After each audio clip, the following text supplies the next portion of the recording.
Hoy en Es la Hora de Opinar comienza la semana. Como todos los lunes tendremos nuestra mesa de debate con Javier Tello, Ana Laura Magaloni, Blanca Heredia y Jesús Silva Herzog Márquez.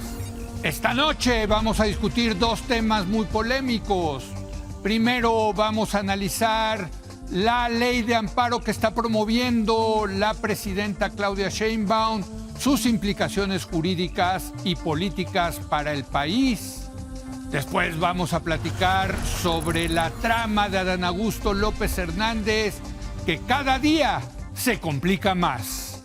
Así que quédese aquí, en N+ Foro, que ya comenzó la hora de opinar.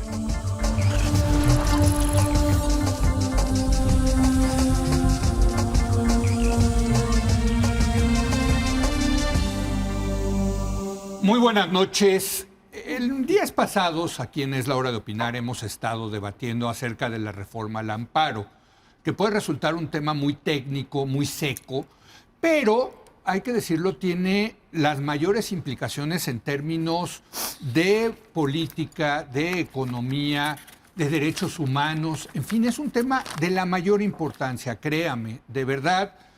Lo que está proponiendo la presidenta Claudia Sheinbaum al reformar la ley de amparo va a tener consecuencias importantes, no solamente para la justicia, sino, como digo, para el régimen político mexicano. Y bueno, decidimos traer este debate a la mesa de los lunes por su importancia y pues vamos a hacerlo el día de hoy con Jesús Silva Herzog Márquez. Chucho, hola, buenas noches. Blanca Heredia. Hola, Blanca. Leo, ¿qué tal? Javier Tello. Leo, muy buenas noches. Y Ana Magaloni. Hola, Leo, ¿qué tal? Ana, déjame comenzar contigo, tú que eres la jurisconsulta de esta mesa. ¿Cómo ves esta reforma a la ley del amparo? La única forma de entender esta reforma es entendiendo bien el sexenio de López Obrador. O sea, lo que estamos viendo es consecuencia... Es una reacción. Es el final de un gran periodo de mucha conflictividad entre el Ejecutivo y el Poder Judicial. Esto empezó durante el sexenio de Andrés Manuel López Obrador porque el Congreso dejó de ser un lugar donde las oposiciones podrían negociar y hacer valer sus puntos de vista. Sí. Cuando los congresos dejan de ser ese lugar donde se hace política, muy rápido, y lo podemos ver ahorita en Estados Unidos, se va toda la oposición y la resistencia al sistema de justicia. Sí. Y yo no recuerdo ningún sexenio donde haya habido más asuntos que cuestionaban la legitimidad jurídica, constitucional, de los principales proyectos del gobierno de Andrés Manuel López Obrador. Y empezó a enfrentar una y otra vez suspensiones, amparos, tal y tal. En ese proceso se fue armando una relación cada vez más ríspida con el Poder Judicial. Por un lado, Andrés Manuel estaba convencido de que la legitimidad en las urnas no le daba permiso a los jueces de hacer lo que le estaban haciendo.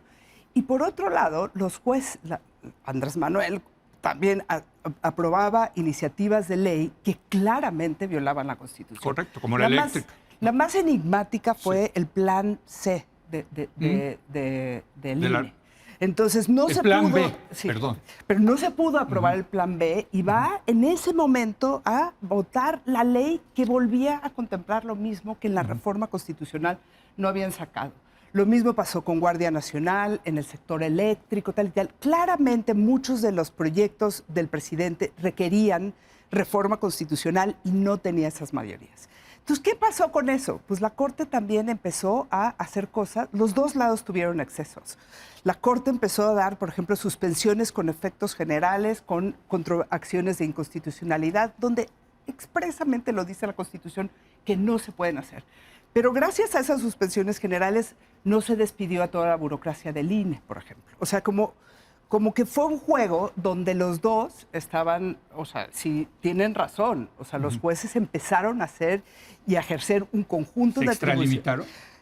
Pues para lo que venían haciendo sí, pero el contexto era muy diferente, ¿no? Y era un contexto más complejo. Si yo puedo decir, creo que de los dos lados en este contexto hubo excesos Y lo que más le preocupaba al Poder Judicial era no pasar estas cosas que desmontaban un poco el sistema de frenos y contrapesos, como hubiera sido lo del INE, lo de la Guardia Nacional, lo de la industria eléctrica, y eso sí lo frenó. ¿Qué pasó después de todo este conflicto? Acabó muy mal, acabaron peleados. O sea, los jueces se convirtieron, y los ministros y ministras, vistos en la narrativa del presidente en opositores políticos más que en árbitros. Y muy rápido pues empezó a todo este desgaste entre la expresidenta Norma Piña y el presidente López Obrador, que culmina con la reforma judicial y con lo que ya vimos de la reforma judicial. ¿Qué hace esta reforma a la ley de amparo? Como que vuelven a decir, híjoles, ya no queremos jueces con tanto poder ni con tanta capacidad de moverla. Entonces les vuelven a pintar una cancha de juego mucho más acotada que esa que ellos pensaban que había descarriado o impedido la administración de López Obrador. Entonces, si tú ves lo que pusieron en la ley de amparo, te das cuenta cuáles son los amparos detrás de la cual están pensando. Por ejemplo, el interés legítimo. El interés legítimo fueron muchísimos litigios contra el medio ambiente por el Tren Maya, la ley de la industria eléctrica. Vamos a acotarlo. Sí. Los amparos fiscales tuvieron todo un problema. Vamos a acotarlo.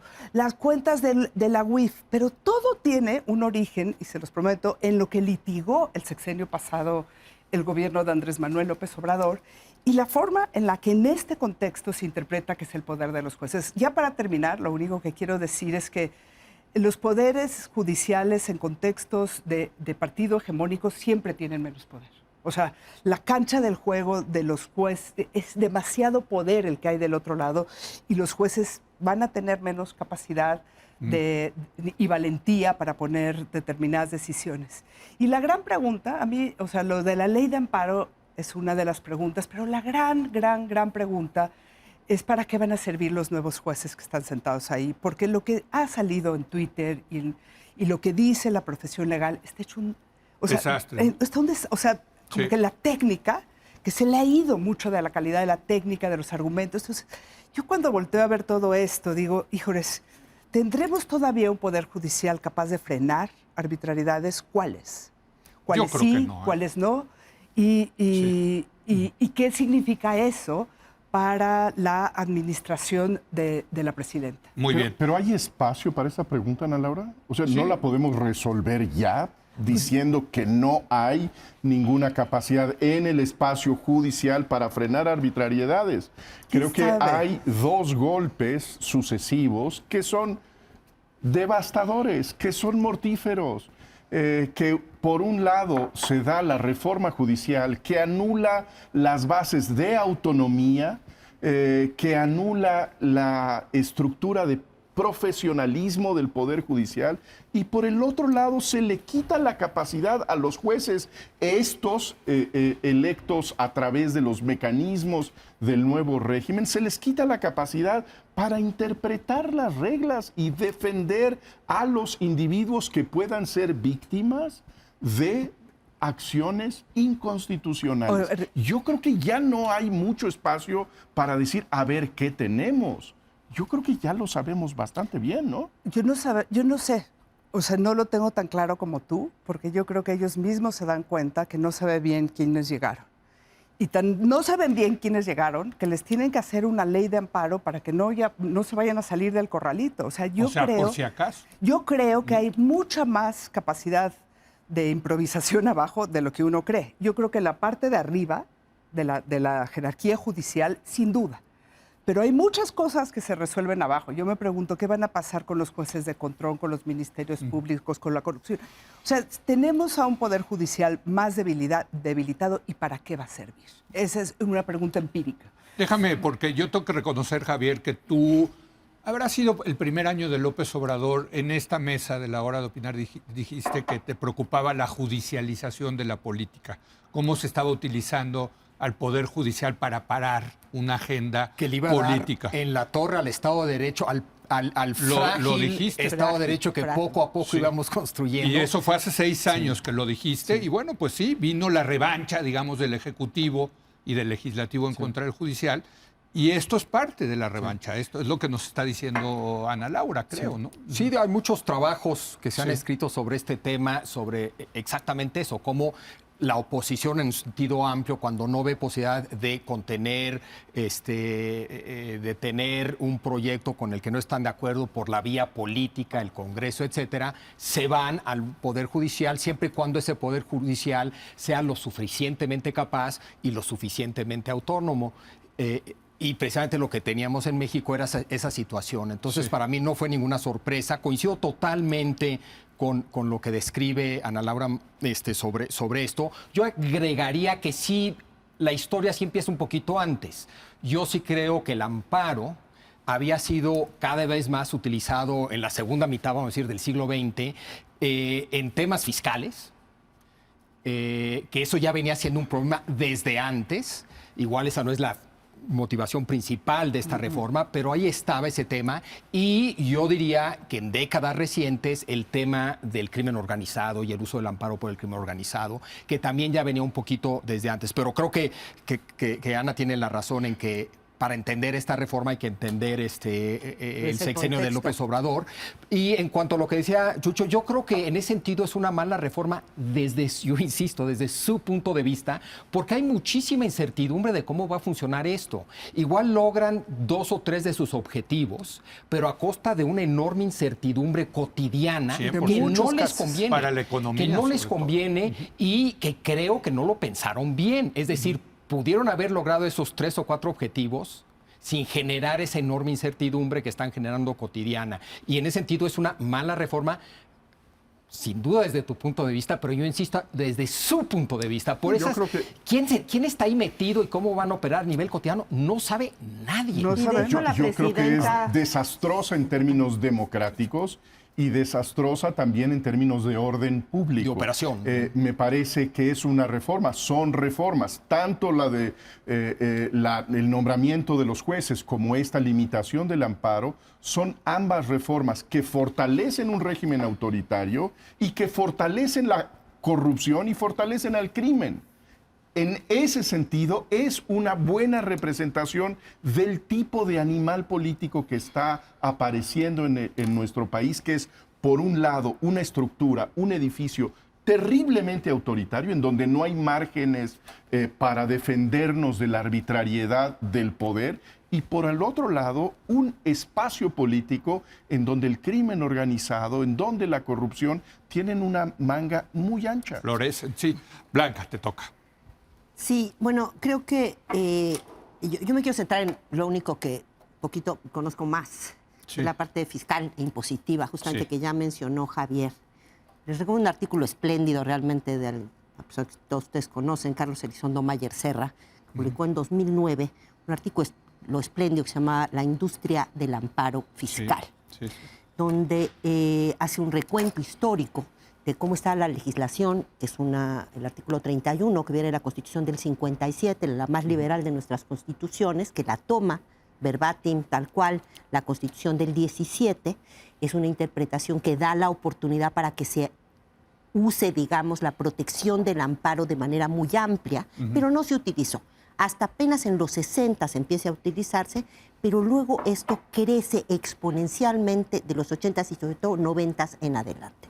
A tal punto que, de acuerdo al conteo que él hace de asuntos que llegan tanto a la primera sala como a la que le tocaba más, que era la segunda, pero le llegaba a los dos los temas fiscales, más o menos la mitad de todos los asuntos, muchísimos asuntos, para ese año que llegaban a la Suprema Corte tenían que ver con amparos fiscales.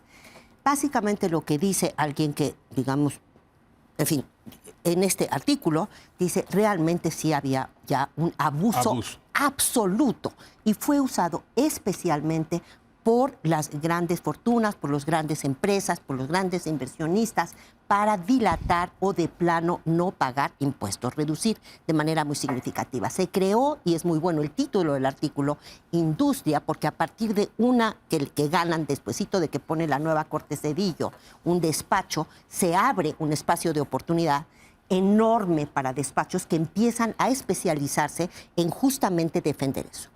no me parece trivial este asunto en un contexto de restricción presupuestaria como el que está viviendo México y en donde hasta nuevo aviso la presidenta no ha manifestado que vaya a lanzarse por una reforma fiscal, como muchas personas que respeto mucho, algunas incluso las quiero, insisten en decir que debe de hacerlo. No, yo pienso que no lo va a hacer y más bien va a hacer este tipo de cosas. Entonces, la verdad, yo no descarto que una motivación importante sea el tema fiscal, dado el contexto de estrechez presupuestal tan grande que enfrenta la presidenta, las muy serias dificultades que veo para que pudiera animarse a hacer una reforma fiscal, sobre todo que aumentara las tasas, ¿sí? Y más bien se ha dedicado desde Andrés Manuel, y de hecho desde antes se han dedicado primero todo lo que fue armar el SAT y ver la máquina que esa funcionara y tratar de pescar a más y más evasores. Y ahora se están yendo como una tajada muy grande de nuestros problemas de evasión y elusión fiscal, que han sido el amparo fiscal en concreto una extraordinaria vía para que, insisto, muchas personas no paguen los impuestos que les corresponde y que es muy injusto. Yo creo que en ese sentido... Dicho esto nada más, es cierto que eso sí abre la puerta y genera unos riesgos. Esto ya me lo explicó Ana Laura, ¿sí? En particular el hecho de que ya no va a haber suspensión si a ti te pescan tus cuentas de banco, y pasamos ya no de la presunción de inocencia, sino de la presunción de culpabilidad. O sea, de que hay riesgos, sin duda hay riesgos. Por otro lado, de que esto no es nomás una cosa caprichosa, de que hace muchos años sabemos que el nivel de abuso, en particular en lo que concierne amparo fiscal, era monstruoso. Ahora, yo creo que en ese sentido la reforma a la ley del amparo es una reforma fiscal. Si a eso le sumas la reforma que van a hacer a las aduanas y la reforma en contra de las factureras, pues es muy claro que la lana donde la quieren sacar es más que subir los impuestos, es irse contra la evasión y la elusión, que la elusión es, pues es legal, ¿no? Es la evasión. Esperemos, que es lo que... Es la evasión. Sí, la ilusión es legal, ¿no? O sea, es como busco cosas legales para pagar menos impuestos. Pero efectivamente, atrás de esto hay un tema. Es muy importante decirlo. Yo quiero poner sobre la mesa, el amparo es un instrumento que se hizo en el Estado mexicano para combatir el abuso de poder, el abuso de las autoridades. Esa es la idea, si no mal me equivoco. Y lo que se está diciendo es que también se abusó del otro lado, sobre todo en la parte fiscal. Entonces hubo... Como en ningún otro ¿Cómo tema. llegas a un equilibrio, me parece, entre que los ciudadanos nos quedemos sin un instrumento para evitar abusos de poder? Porque, por ejemplo, ahora, si el SAT dice, Blanca Heredia, debes 10 millones de pesos. No, ya bueno, quisiera. te puedes decir. Y tú decir, no, yo debo 100,000 pesos, pues en lo que son peras y manzanas Sí, te yo pueden sé, quitar que es lo que el sello o digital. te lo hacen a ti, Leo Zuckerman, Bueno, a cualquiera. Javier, Yo dije sea, Blanca por decir Blanca, pero cualquiera. Porque hablé del tema de los impuestos. Pero sí hay suspensiones para los que litigan fiscal. Lo que no, o sea, va a seguir habiendo suspensiones en materia fiscal, pero una vez que ya te fijan el crédito, ya no tienes posibilidad de seguir litigando la ejecución. Que podías hacer 15 amparo años, sobre es amparo. mínimo. Y eso, si me preguntan a mí, es cierto. Excesos de capacidad de defensa y 18 amparos suben y bajan, es cierto. Hemos rebuscado así muchísimo la maquinaria judicial.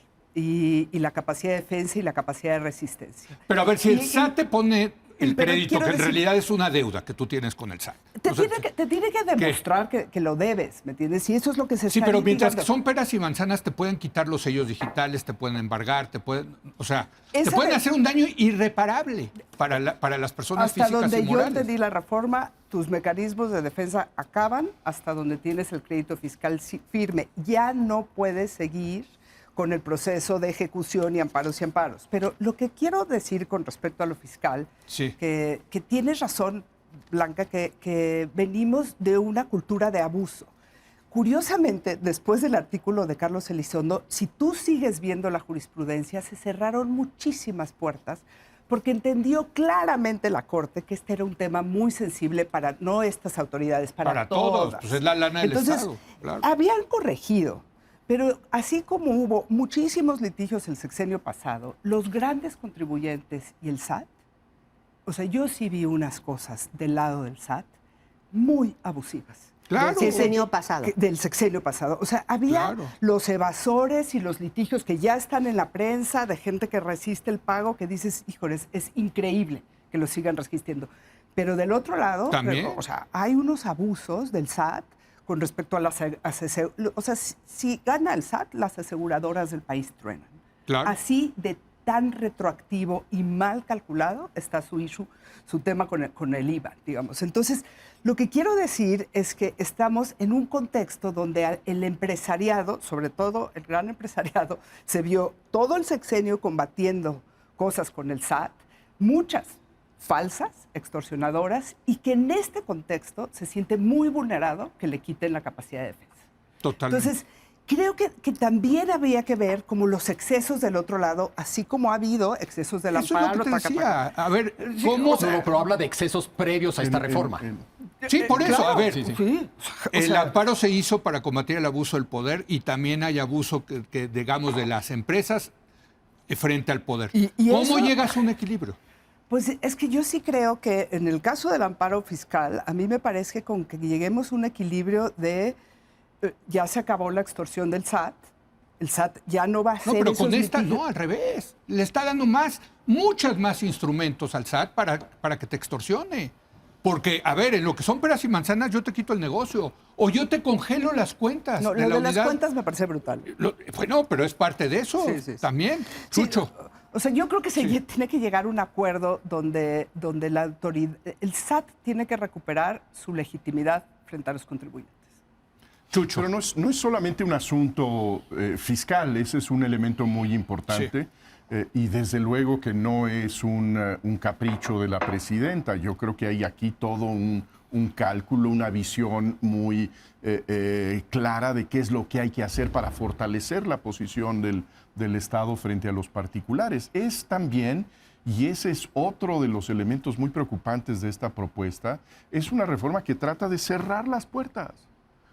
Si en los últimos años se había ensanchado la puerta de tal manera que hubiera más personas, mayor cantidad de organizaciones no gubernamentales que pudieran accionar la maquinaria judicial para defender el medio ambiente, para defender Los derechos humanos. los derechos humanos. En este momento, la propuesta de la presidenta Claudia Sheinbaum es reducir esa puerta al mínimo para que se tenga que demostrar una afectación directa, objetiva, mensurable a los intereses individuales. Es curioso porque es una reforma, como muchas otras políticas de estas dos administraciones recientes, profundamente individualistas, que tienen esta visión en donde cada individuo ha de salvarse a sí mismo porque hay una limitación a los derechos generales.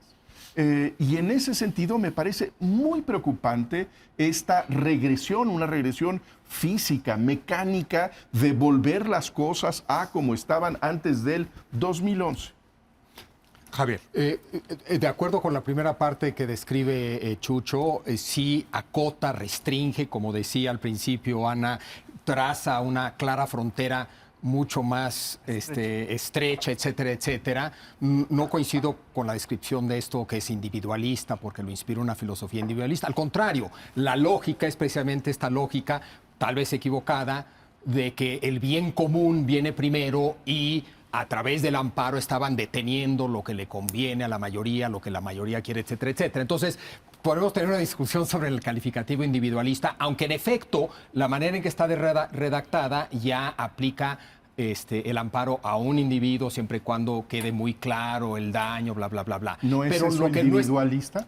no es una filosofía, lo que está detrás no es una Es filosofía. fortalecer al Estado. Es fortalecer al Estado que representa la que mayoría. representa el bien común. Pero en fin, eso igual es menos importante. Yo estoy de acuerdo que hay muchas cosas, uno, que no me gustan, y dos, que preocupan, posibles abusos, etcétera, etcétera. Al mismo tiempo, como tú decías, que sí creo que hay una serie de razones que no tienen que ver con la construcción de un aparato autoritario, que tienen que ver con evasión fiscal. ¿Por qué no lo nombramos como la construcción de una estructura autoritaria? Eso es como Sí, tú lo nombras. Pero Y- ¿por qué Porque parece creo que que hay no una, lo es? no es una, en todo caso no es la única lógica detrás de esta reforma. Yo sí creo que hay una lógica que tiene que ver con, uno, la evasión fiscal y dos, el creciente uso por parte del crimen organizado de este instrumento, que están tratando de detener ese uso del amparo. ¿Es la principal razón? ¿No es la principal razón? ¿Sí? ¿No? ¿Qué tanto? Yo creo que sí es un tema relevante. Y eso cae fuera de la lógica de la construcción de un aparato autoritario, etcétera. ¿Es una ley que busca fortalecer al Estado? Totalmente. Sí, totalmente. Y Eso aquí... es equivalente a la construcción de un aparato autoritario, pues es otra Pero discusión. aquí- Si fortaleces al Estado y no fortaleces las restricciones, los límites, las vigilancias, ¿qué tipo de fuerza es la que estás construyendo? Yo te voy a decir una cuál. fuerza autoritaria. Y yo te voy a decir cuál. Yo no- Una yo no en, creo, que, no. en que los gobernantes que están en el poder utilizan al SAT y a la UIF en contra de sus críticos y contra de sus adversarios políticos. Hoy la presidenta dijo, nosotros no hacemos eso, nosotros somos diferentes. Pero por Dios, ya se nos acordó, ya se nos olvidó, perdón, lo que hizo López Obrador con Xóchitl Gálvez, utilizando las fuentes del SAT para desacreditar sus negocios personales.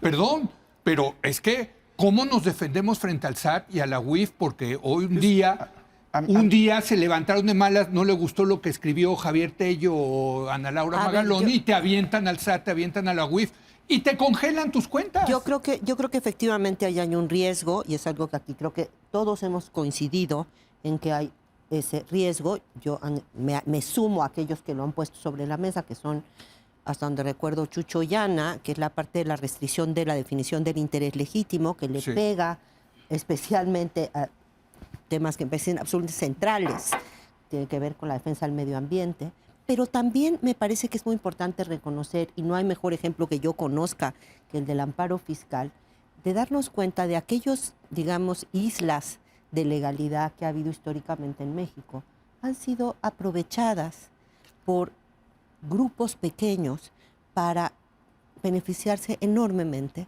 y también para frenar proyectos que pudieran se va a acabar lastimar nunca. sus... O sea, Yo con creo todo lo que- que estás viendo, toda yo creo la que- yo mugre creo que que está eso- saliendo el sexenio pasado, ¿tú crees que eso se va a acabar? A ver, yo creo que sí me parece que los proyectos prioritarios del gobierno no van a enfrentar el tipo de obstáculos que enfrentaron los proyectos en el sexenio pasado. Depende que estás maximizando, como dirían los economistas, si eso te parece bien o mal, ¿sí? Pero simplemente como mi predicción es que efectivamente, y como bien decía al comienzo Ana Laura, en el contexto que daba, de ahí venimos, de ese pleito, ¿sí?, entre un Poder Judicial donde se refugió buena parte de la oposición y un gobierno que quería echar adelante un conjunto de proyectos para los cuales tenía una mayoría electoral muy importante. Pero no constitucional. Pero no efectivamente, Bueno. sí. Pero, a ver, es que a mí hay una parte que sí reconozco, ¿sí?, que en estos círculos, esta defensa del Estado de Derecho mexicano, no sé a veces de qué país están hablando. O sea, de veras, es como era un Estado de Derecho muy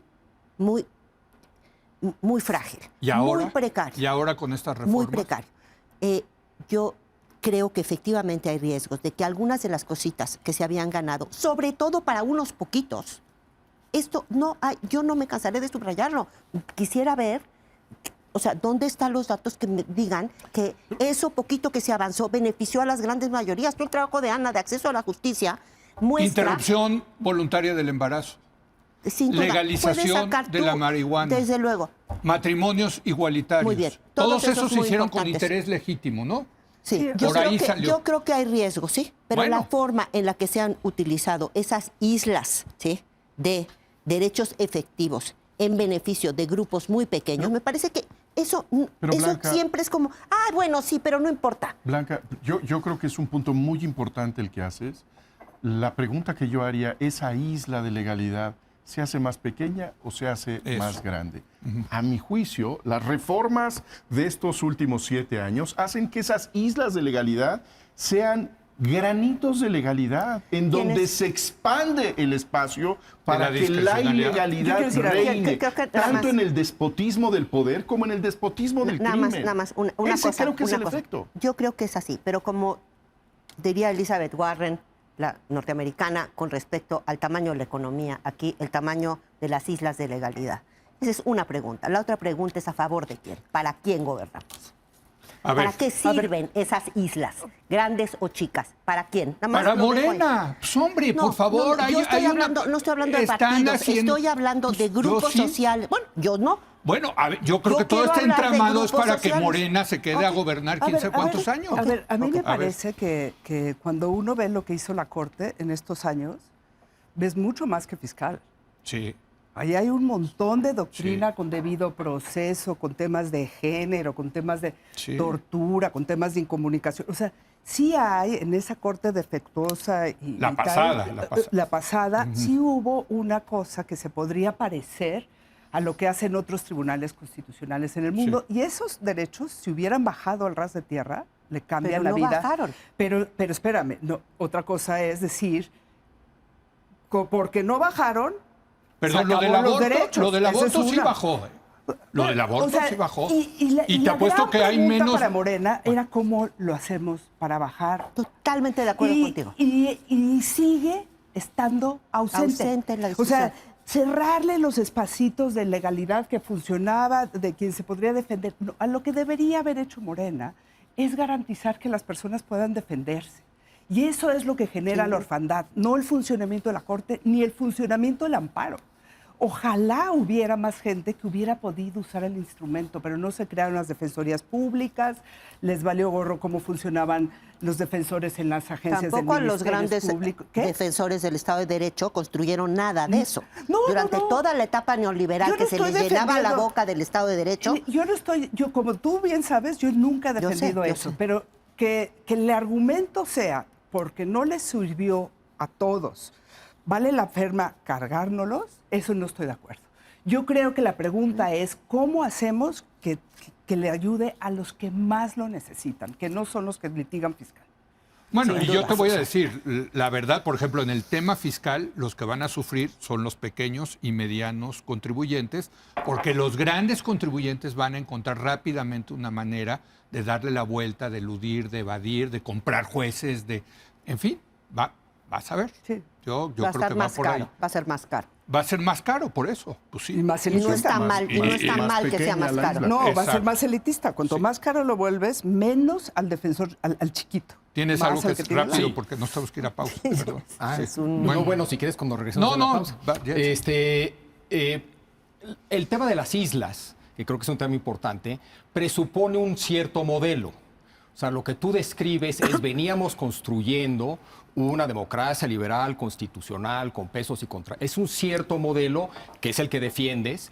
Y en ese contexto hablas de estas pequeñas islas que iban apareciendo, que sin lugar a duda, desde la perspectiva de ese modelo, se reduce el tamaño de las islas. La pregunta es si hay otros posibles modelos que podrían ser atractivos. Yo soy de los que cree que sí. Yo no soy tan fan de ese modelo liberal, constitucional, etcétera, etcétera. Tampoco estoy viendo para nada claro que lo están construyendo esa alternativa atractiva que por lo menos a mí se me haría Bueno, atractiva. pues sí. No, pero en parte sí, en parte sí.